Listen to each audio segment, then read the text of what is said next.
You answer every call, you show up for everyone, you smile, even when you're exhausted. But what if I told you that your constant availability is not kindness? It's a wound, a subconscious cry to be loved, at any cost.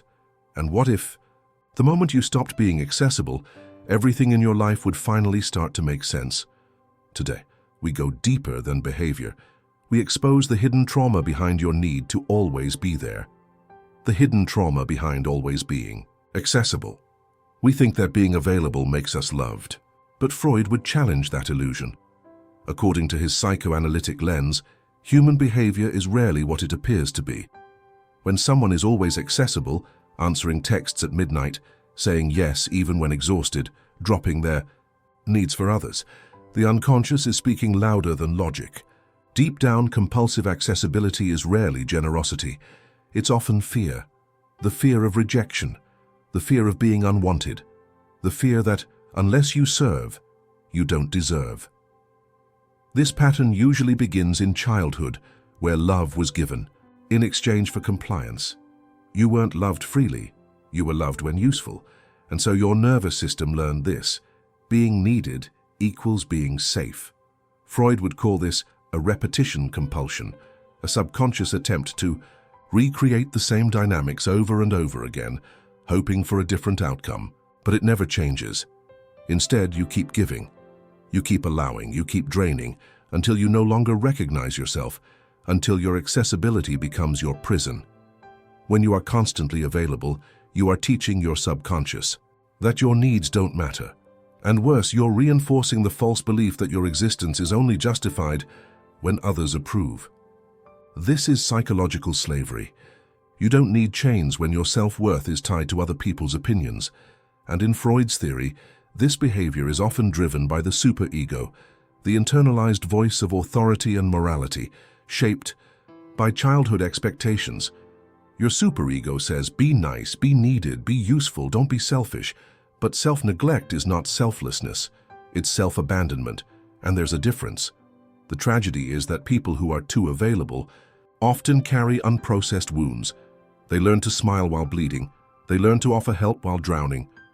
They became addicted to serving, not because they are saints, but because they were never allowed to simply be. When you stop being accessible, everything changes. Why? Because your nervous system finally learns that you can say no and still be worthy. Your inner child discovers that love doesn't need to be earned through exhaustion, and most importantly, your subconscious begins to heal from the lie that you are only valuable when used. You start to reclaim your boundaries, not as a defense but as a declaration. I am enough even when I'm not available. Freud would argue that this shift is not just behavioral, it's existential. You are rewriting your psychic script. You are confronting the ghost of your past, the silent voice that still whispers, you're only safe when you're needed. And by choosing inaccessibility, you're choosing individuation, wholeness, integration. The paradox is this: when you are less available, you become more respected. When you speak less, your words carry more weight. When you protect your energy, people value your presence. Accessibility without boundaries depletes, but intentional distance heals. It forces others to grow. It teaches them not to lean on you as a crutch, but to walk on their own. So if you're always available, ask yourself, who taught you that love must hurt? Who convinced you that presence equals value? And more importantly, are you ready to unlearn that pain? You don't owe everyone your time. Your silence is sacred. Your presence is power. And when you stop being accessible, you don't become cold, you become whole. Availability as a defense mechanism, the silent cry for worth, Sigmund Freud, taught us that most behaviors are not chosen, but driven. Underneath what we believe to be conscious actions, there is always something deeper, a defense mechanism, an unresolved memory, or a desperate cry from the inner child. When someone is constantly available, always answering calls, always replying fast, always showing up no matter the cost, Freud would not call that strength. He would call it survival. Being available 24/7 is rarely a sign of emotional health. It's more often a symptom of unresolved emotional hunger. It's the defense of someone who never learned how to feel safe just being themselves. Because somewhere in the past, maybe in a chaotic home or a cold upbringing, they absorbed the message, if I'm not useful, I'm invisible. Freud identified this tendency as a manifestation of what he called reaction formation, behaving in a way that masks our true feelings. You may feel empty, but you overfunction. You may feel insecure, but you overgive. You stay accessible, not because you're generous, but because you're terrified of becoming irrelevant.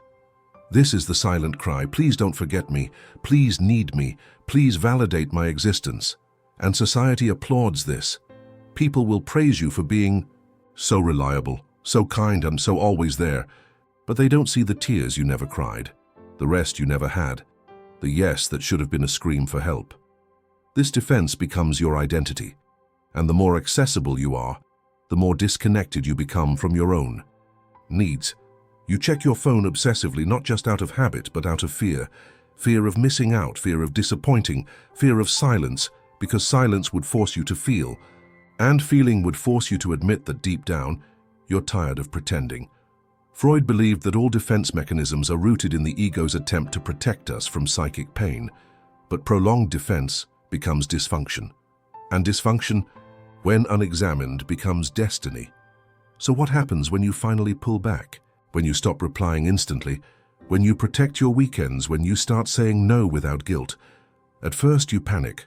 Your subconscious screams. It warns you of abandonment, punishment, loneliness. But these are echoes from the past, not the truth of the present. Slowly you begin to realize the world doesn't collapse when you're unavailable. People survive, and the ones who get angry, they never respected you and they only used you. This realization stings, because you discover that your availability attracted not love, but dependency. You became a bandage for other people's wounds. And when you stop offering yourself as a permanent fix, you see who actually cares and who was only there for the benefits. Freud would argue that this moment, this confrontation with truth, is the beginning of healing. Because in psychoanalysis, we only break patterns by becoming radically honest with our unconscious motives. When you stop being accessible, you're not rejecting people, you're reclaiming yourself. You're saying, I no longer sacrifice my peace for temporary approval. You're building a new inner structure, one where boundaries are not barriers but bridges to self-respect. And this transformation is terrifying because it strips you of your old identity, the pleaser, the fixer, the always there. But in that shedding, you begin to feel lighter. You begin to hear your own voice again. You notice the beauty in stillness, the clarity in silence, the joy in not being needed all the time. Freud taught that true freedom is not the absence of pressure, but the integration of truth. And the truth is this: you are worthy, even in absence. You are lovable, even in silence. You are not defined by your utility, your availability, or your response time. You are defined by the courage to face your wounds and say, I no longer need to perform to be enough. This is where everything changes. This is where the defense collapses and the soul rises. And from that moment on, every no you say becomes a yes to yourself. The fear of disconnection, why you stay accessible. Even when it hurts, there is a silent fear that haunts those who cannot stop being accessible. It's not just the fear of missing out. It's not only the anxiety of disappointing others. It's something much deeper, the fear of disconnection. Freud believed that at the root of our neuroses lies the pain of being separated from something essential, whether that be love, safety, approval, or even identity. For many people, staying available is not a habit, but a coping mechanism, an unconscious strategy to avoid being forgotten, abandoned, or dismissed. You answer the call even when your soul is begging for silence. You say yes to meetings you despise. You open messages that drain you. Why? Because in the core of your psyche lives a wound that whispers, if I stop showing up, I disappear. If I'm not useful, I'll be unloved. This is not rational, it's primal. Freud would trace this behavior back to early relational traumas. Maybe you had a parent who only paid attention when you were obedient. Or maybe love was given on a performance-based scale. If you did something right, you were praised. If not, you were ignored. That pattern doesn't stay in childhood. It becomes your internal compass, and without realizing it, your adult self is now chasing the same connection you never fully received. You equate being accessible with being important. You believe that your constant presence earns you belonging, but here's the truth. Accessibility without authenticity is abandonment. Every time you say yes, while your body screams no, you teach your nervous system to betray itself. Freud wrote about the compulsion to repeat, our tendency to recreate our earliest emotional wounds, hoping this time we'll get it right. But unless you become conscious of the pattern, you will live in cycles of silent resentment. You will give and give until you're empty, secretly hoping someone will finally see your worth. But what if you could break the cycle? What if disconnection is not always a threat, but sometimes a necessary step toward healing? When you choose to be less accessible, you invite people to meet you in a different space, a space where you're not available by default, but by decision. And that shift, although terrifying at first, starts to rewire your relationship with connection itself. You begin to see that real connection doesn't require constant availability. In fact, the people who love you deeply will respect your distance. They will honor your silence. They will wait, because your worth is not measured in response times. Freud taught that maturity means facing your fears without denial. And one of the most paralyzing fears for emotionally generous people is the idea that their absence means irrelevance. But presence should be sacred, not automatic. If everyone has access to you at all times, what does your presence even mean? The deeper work, then, is not just in setting boundaries with others. It's about confronting the part of you that equates love with effort, value with performance, and presence with approval. This is where the real psychoanalysis begins. When you stop being accessible, you confront the shadow, the part of you that is terrified of silence, of loneliness, of not being needed. And as you begin to sit in that silence, something miraculous happens. You realize you're still here, you still matter.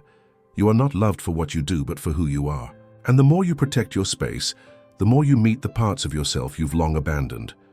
You rediscover the joy of being alone without feeling lonely. You begin to breathe deeper, move slower, listen to your inner voice again. You realize that connection built on neediness is fragile, but connection built on truth is unbreakable.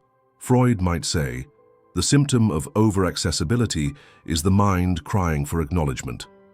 But healing begins the moment you stop answering every call and start answering the voice within. The illusion of selflessness. When being available is a form of control. In the realm of appearances, being constantly available looks like love, like sacrifice, like kindness. But Freud taught us that the unconscious often hides behind noble masks. What appears to be virtue may in fact be a disguised compulsion. And in the case of relentless availability, there is often a hidden desire to control, not out of arrogance but out of fear. When you're always accessible, when you never say no, when you drop everything to be there for everyone, you might feel selfless. But selflessness can become a strategy to secure love, to control perception, to make yourself indispensable in people's lives so that they don't leave you. It's subtle, but powerful. Freud called this dynamic gain through suffering, a condition where the person unknowingly finds emotional payoff through their own pain. You suffer to stay needed. You give to avoid being abandoned. You smile while suppressing rage. Why? Because somewhere deep inside, your mind believes that if you stop being the savior, you'll become invisible. Your unconscious says, if they depend on me, they won't forget me. If they need me, they'll never leave. This is not generosity. It's fear management, emotional manipulation disguised as martyrdom. And while it sounds harsh, it's not born out of malice, but out of a deep and unhealed wound. A child inside you still believes love must be earned through exhaustion, still believes that presence must be purchased with pain. Freud would say, this is the unresolved Oedipal complex at work, not necessarily in its original form, but as a template of how we seek affection from figures of emotional power.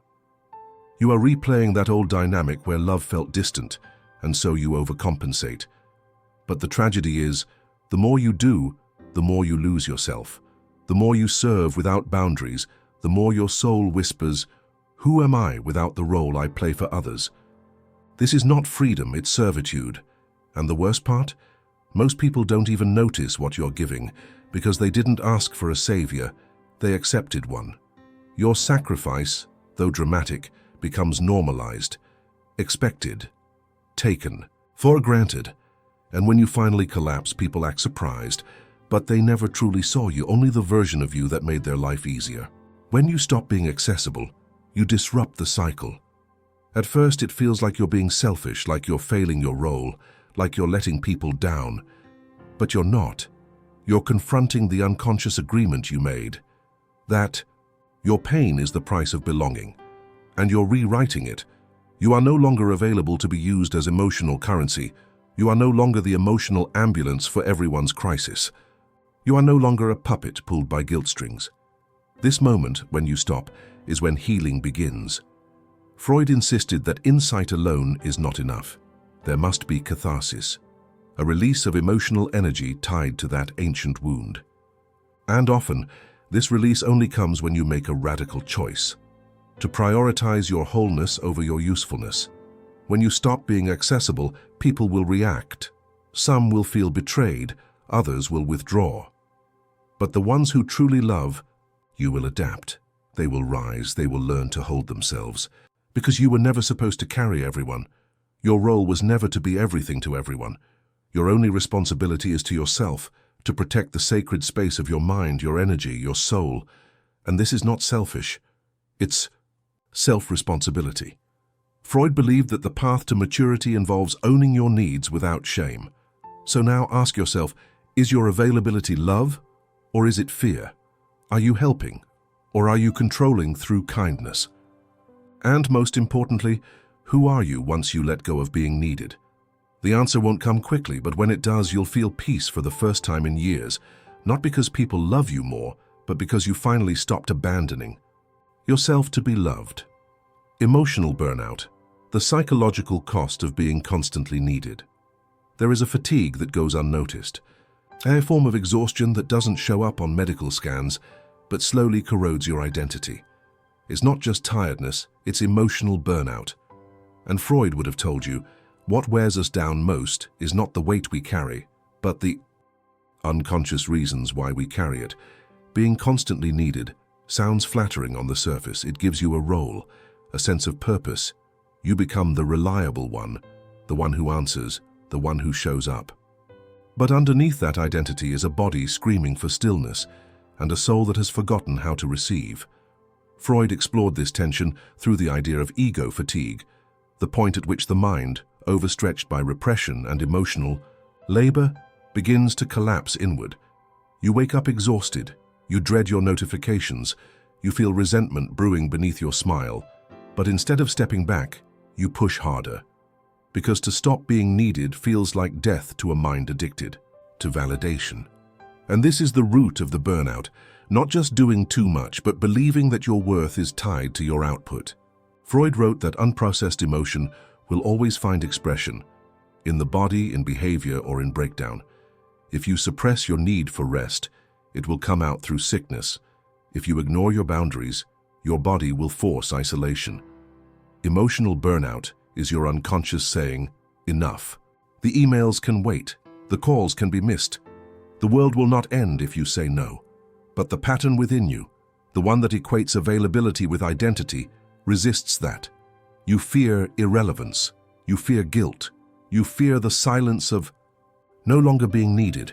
And yet in that silence lives your freedom. Emotional burnout also creates a split within the psyche. Freud might call this the war between the id and the superego. The id craves rest, freedom, solitude. The superego, formed by years of parental and societal conditioning, screams, be useful, be there, don't let anyone down. And you are caught in the middle, dying slowly under the illusion of service. The longer you remain over-accessible, the more your unconscious stores unspoken grief. Grief for the parts of you that never got to rest, that never felt safe enough to stop giving. Eventually, you forget what it feels like to enjoy your own presence. Your mind is trained to anticipate the next demand.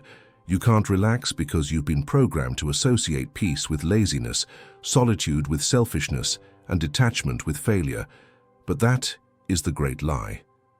Burnout is not the proof of love. It is the warning sign of self-abandonment. When you choose to stop being accessible, it's not rejection, it's reparation. You are tending to the inner child who never knew what it meant to be chosen for just being. You are healing your nervous system from the chronic hypervigilance of being everyone's emergency contact. And you are learning that peace is not earned, it is claimed. Freud believed that healing requires regression, returning to the origin of the wound. So go back to the moment when you first believed that exhaustion was noble, that burnout was your badge of honor, that the more you suffered, the more worthy you were, and now rewrite it. You are not here to be everything to everyone. You are not a machine. You are a human being, a soul with limits, a spirit with needs. When you protect your time, you are not being cold. You are teaching your unconscious that rest is safe, that boundaries are love, that your worth does not depend on how many people need you, but how deeply you honor yourself. And here's the paradox. When you stop being accessible, you actually become more powerful. Your words carry more gravity. Your presence becomes rare and therefore more precious. But most of all, you begin to breathe again, fully, deeply, honestly, no longer as a tool, but as a being, finally home in your own life. Saying no without. For explaining the power of silent boundaries. In a world obsessed with explanation, justification, and apology, there is something sacred about the word no, just no, not followed by excuses, not coated in guilt, just the clean, cold clarity of a boundary. And Freud would argue, the need to always explain your no is rooted in unconscious guilt, often inherited, not chosen. Behind the compulsion to justify ourselves lies a child who once had to earn love, negotiate attention, and soften the blow of rejection so others wouldn't walk away. So today, when you try to protect your time or energy, your unconscious feels unsafe. You say no, but you say it with trembling hands. You add explanations, soften your tone, give 5 reasons why you can't, not because you owe anyone that, but because your inner self is terrified of the consequence, abandonment, judgment, or disconnection. Freud called this conflict moral anxiety, born when the superego, the internalized voice of rules, demands, and social fear, punishes the ego for choosing itself. You were trained not to disappoint. You were praised when compliant. You were punished when assertive. So now, as an adult, every boundary feels like a betrayal. But here is the truth Freud would want you to confront. Every time you explain your no to feel safe, you shrink. You negotiate your truth for the comfort of others. And you subconsciously teach people that your boundaries are up for debate, that with enough pressure you will fold. Saying no without explanation is not cruelty. It is liberation. It is the declaration that your peace is not on trial, that your decisions don't require a courtroom, that your value is not determined by how comfortable others feel in your absence. When you are constantly accessible and always explaining, you wear yourself thin. And worse, you attract people who are only comfortable with versions of you they can control. But the moment you stop explaining, the dynamic changes. At first, people may resist. They may push harder. They may guilt-trip you or label you selfish. But they are not reacting to your boundary. They are reacting to the loss of control. Freud noted that projection is one of the mind's key defenses. People will accuse you of being cold simply because they can't access the warmth they used to exploit. Don't take it personally. Take it as proof that your boundary is working. The most powerful transformation begins when you realize that not every emotion others feel is your responsibility. You are not the fixer. You are not the comforter. You are not the regulator of everyone's disappointment. Your only duty is to honor your limits without shame. And the more you practice this, the more your unconscious begins to trust you again.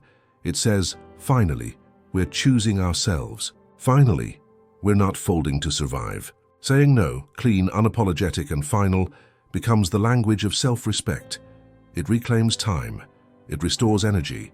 It resets broken dynamics. And it brings your nervous system back to peace.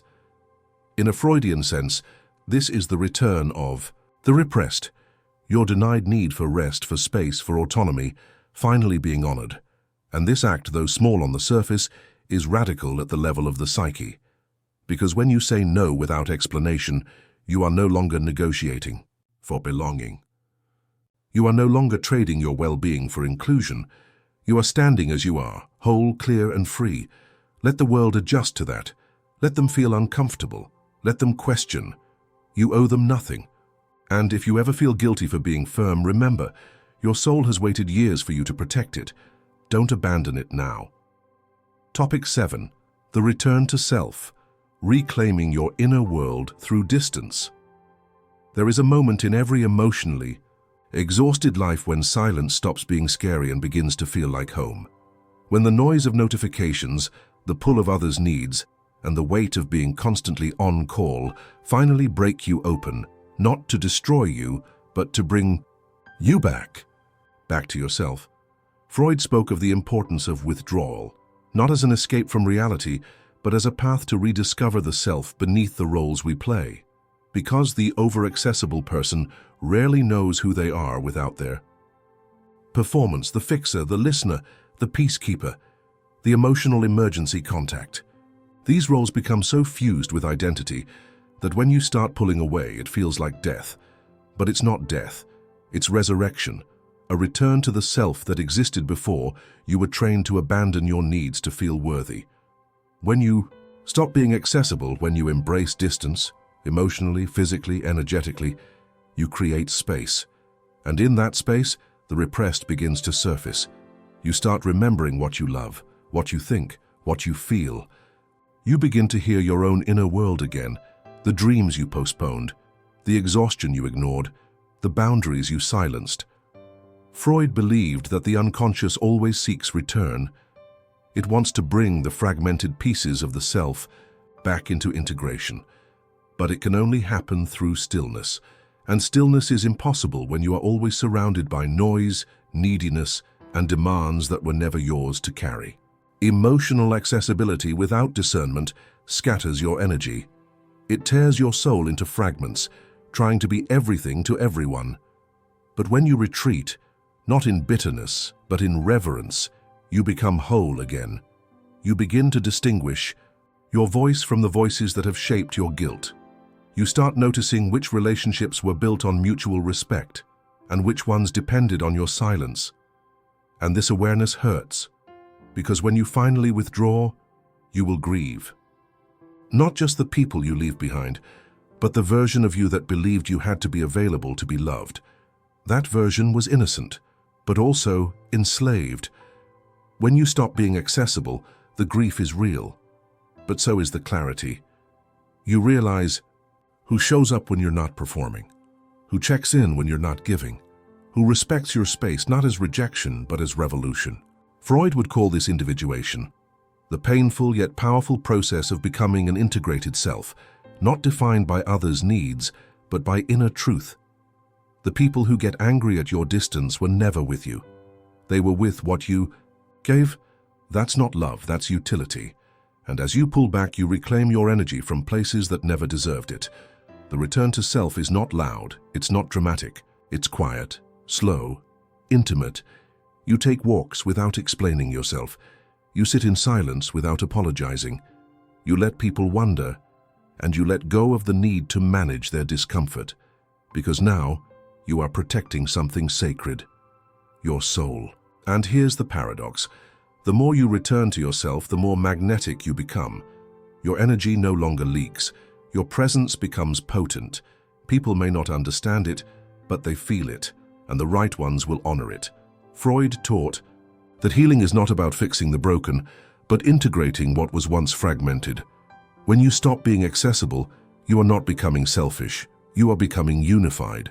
You are gathering your scattered parts, your abandoned thoughts, your dismissed dreams, and you are finally saying, I am enough, even here, even alone, even in stillness. This is the power of distance, not disconnection, but reconnection, with the self that has always been waiting beneath the noise. The final shift, from being needed to being known. There comes a sacred turning point in the inner life of a person who has spent years being accessible, available, reliable, when they stop chasing being needed and begin yearning to be known. Freud understood this shift as a rupture in the unconscious script. You were taught, perhaps without words, that usefulness equals worth. that if people needed you, they wouldn't leave you, that if you were always there, you wouldn't be forgotten. So you gave attention, time, energy, even when it cost you everything. And maybe it worked for a while. People liked you, they praised you, but they never really saw you. Because people don't truly see what's always in service. They use it, they expect it, they depend on it, but they rarely value it at its depth.